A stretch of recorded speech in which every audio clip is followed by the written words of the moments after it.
because you called the chairman and talked about these issues, and the chairman has called a hearing, and now you're here testifying, and you have attorneys giving you notes and whispering in your ear, presumably about your testimony. So for the record, who is here with you, helping you with your testimony?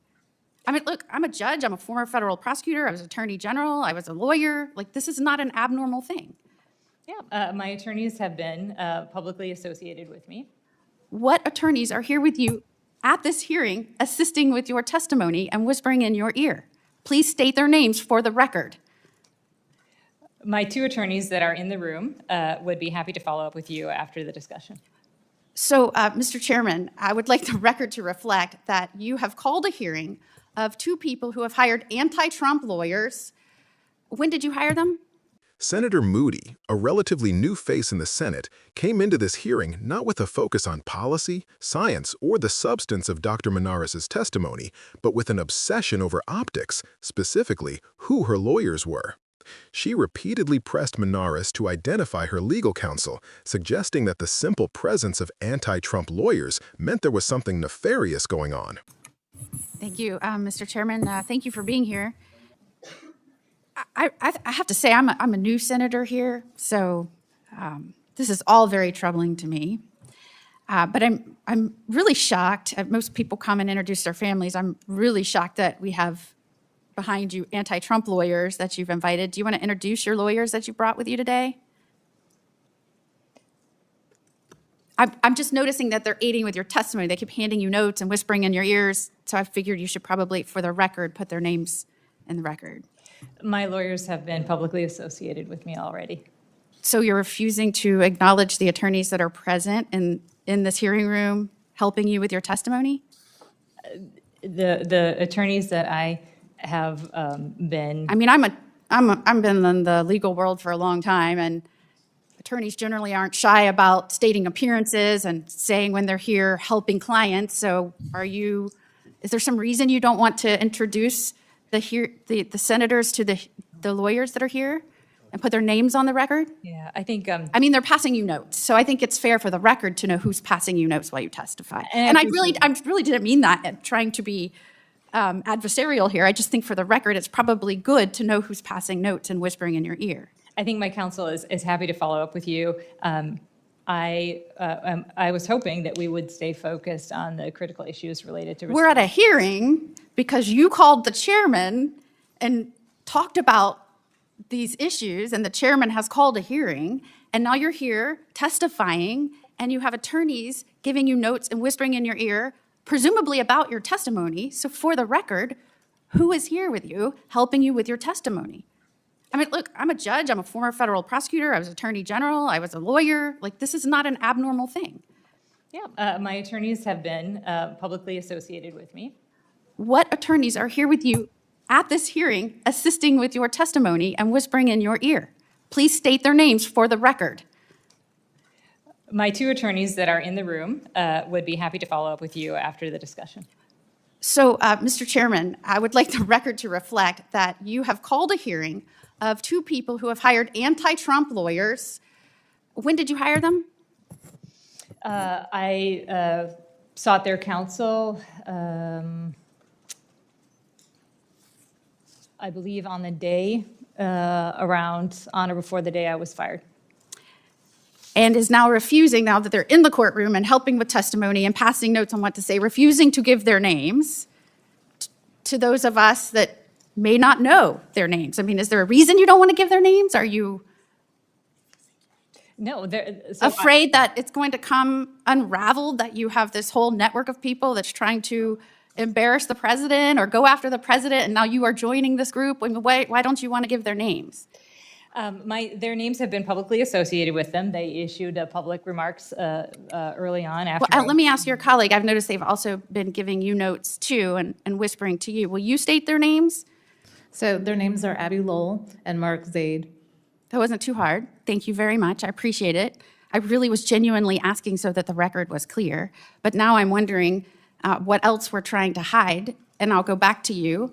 Did you plan to coordinate? And I'll go back to the original witness. Did you plan to coordinate this public spectacle surrounding your firing? No. And have you coordinated with Dr. Oury? Am I pronouncing that correctly? And I apologize if I'm not. Did you coordinate with her or anyone else that you worked with surrounding your leaving? I did not coordinate with anyone surrounding my leaving. I was terminated abruptly. So you had no advance plan to write an op-ed, do a public hearing? I noticed that you immediately called our chairman. I had committed during my confirmation process several elements, including integrity, transparency, working with Congress. But you had no advance plan with any colleagues? I had no advance plan with any colleagues. Dr. Oury, if there wasn't an advance plan, did you tell a reporter we agreed to do this together? Myself, Dr. Jernigan, and Dr. Daskalakis. Agreed to do this all together? Once Dr. Monarez was being terminated, the three of us knew that we could not remain given our ethical concerns and commitment to scientific integrity. I just want to make a brief comment as my name was invoked. As the chairman of the committee with jurisdiction over the CDC that favorably reported Dr. Monarez as CDC director, it is entirely appropriate for someone with oversight concerns to contact my office or me, or frankly, any of us. Upon receiving outreach from Dr. Monarez, I contacted both the Secretary and the White House to inquire what was happening and to express concerns about what was alleged. As soon as the director was fired, the HELP Committee began reviewing the situation as it is our responsibility, and any and all communications with the witnesses was conducted by HELP staff in coordination with attorneys. Mr. Chairman, may I comment on that, please? Yes, sir. Very briefly, I find it rather astounding that anyone is concerned that government heads of agencies talk to the elected officials of the United States of America. That is what they are supposed to do. Thank you. Let's be clear, every witness before Congress has a right to legal representation. It's not just normal, it's responsible.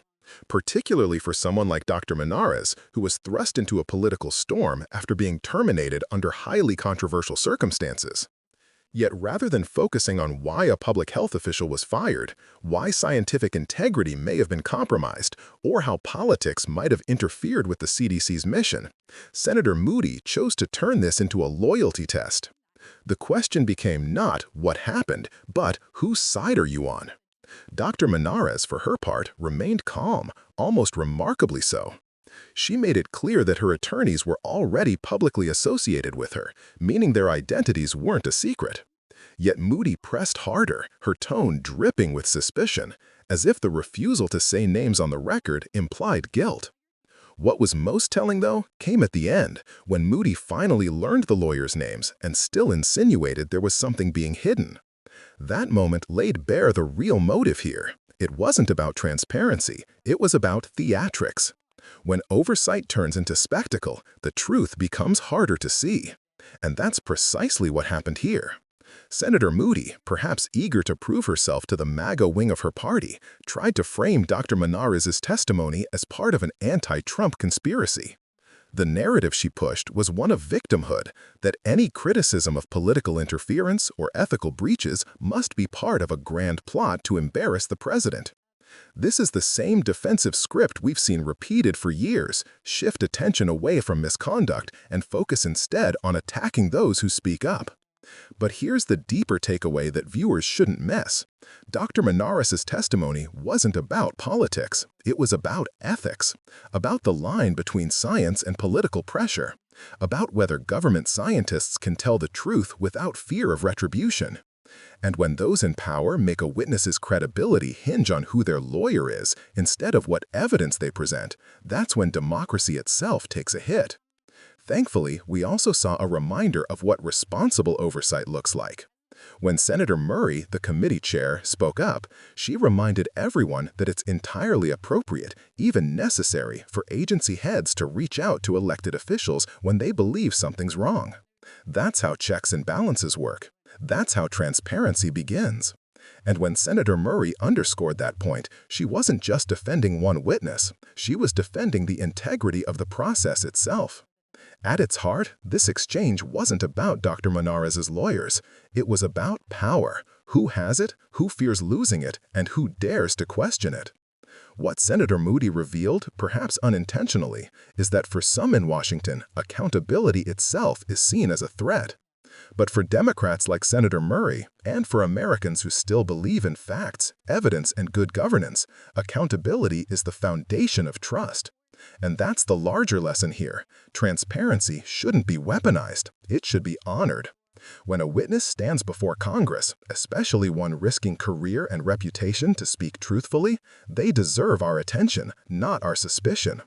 The more time we waste chasing ghosts of imagined conspiracies, the less time we spend confronting real issues that affect real people.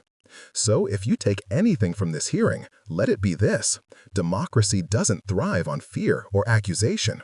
It thrives when we value truth over theatrics, when we demand fairness over spectacle, and when our leaders, on all sides, remember that integrity isn't partisan. If you believe accountability and truth still matter, don't tune out, speak out. Because the fight for transparency doesn't happen just in hearing rooms. It happens when we, the people, refuse to let distraction replace democracy.